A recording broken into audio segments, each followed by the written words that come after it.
There are stories so small they seem insignificant, yet powerful enough to change the way someone sees their entire life. And sometimes the journey back to inner peace doesn't begin with something grand. It begins with something as simple as a glass of water filled to the brim. This is the story of Elias, a young man who carried too much chaos within him until one strange challenge revealed the very secret he had been searching for his whole life. And if you're someone whose mind never stays quiet, this story may help you see yourself in a completely different way. Elias was a 24-year-old living in a tiny village nestled between mountains and green valleys.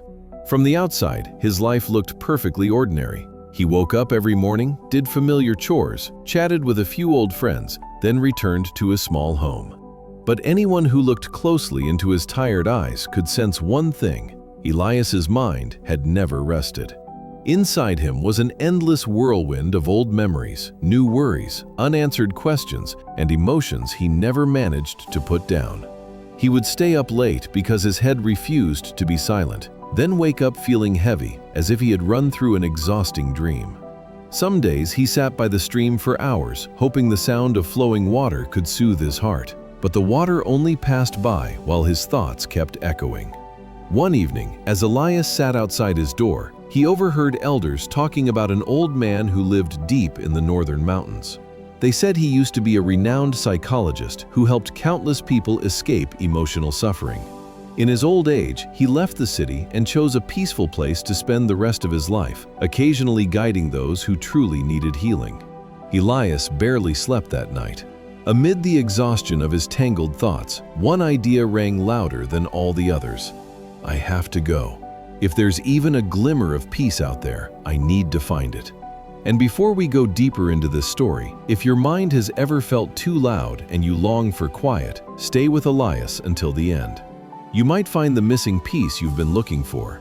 The next morning, Elias packed a few things, left his familiar village, and began his journey. He walked up steep paths, through dense forests, across clear streams. Each step felt heavy because his thoughts still ran endlessly. But the deeper he went into the mountains, the more he sensed something strange, not peace, but a silence that forced him to face himself. It was as if the place refused to allow noise, whether from outside or within. Finally, Elias reached a tiny village hidden behind the ridge. It was so peaceful that time itself seemed to slow. Children played quietly, adults worked in silence, and even the wind seemed careful not to disturb the calm. At the center of this stillness, Elias saw the old man sitting on his porch, eyes half closed, posture so serene that Elias felt as if he wasn't just living in the village, he was part of it. Elias approached him and spoke softly, his voice filled with longing.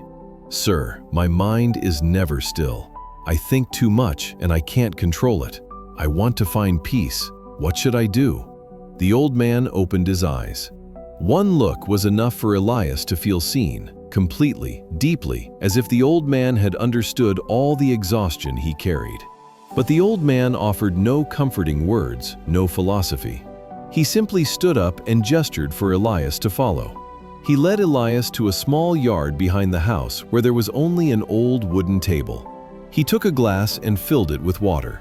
When it reached the top, he didn't stop. He kept pouring until the surface trembled right at the edge, ready to spill with the slightest movement.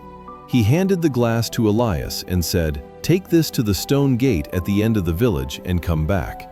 But remember, don't spill a single drop." Elias was surprised, but he knew this task wasn't random. Holding the fragile glass with both hands, he felt its delicacy and began walking. The village paths were uneven, stones sticking out, rough patches, children running past, dogs barking, people talking, the bustling sounds of the small market. Anything could cause the water to spill. But Elias didn't see or hear any of it.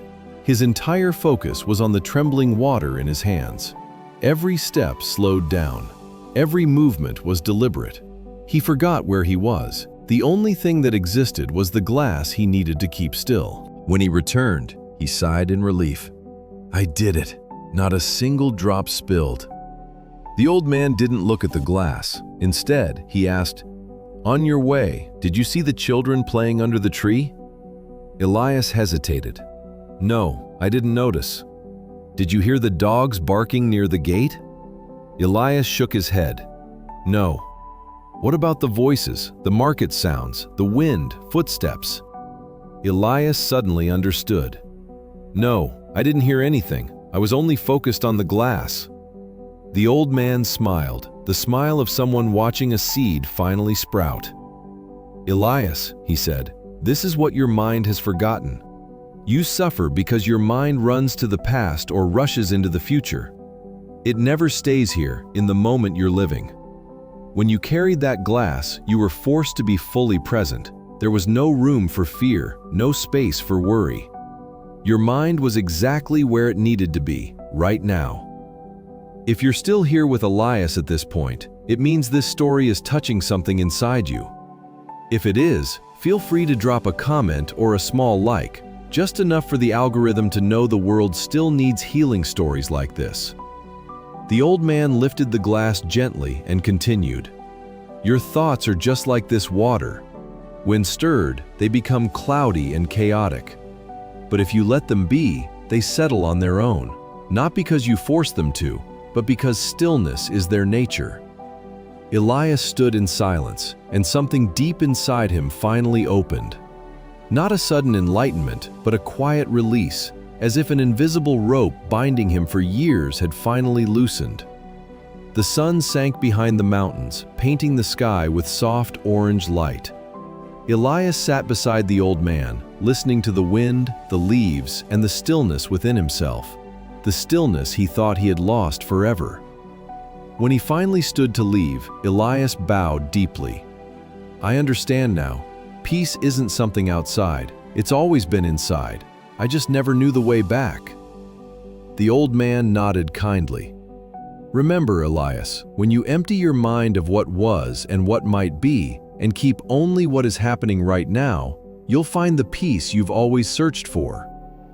Elias walked down the path toward his village, but the person returning wasn't the same as the one who left. For the first time in years, his mind wasn't running ahead or falling behind.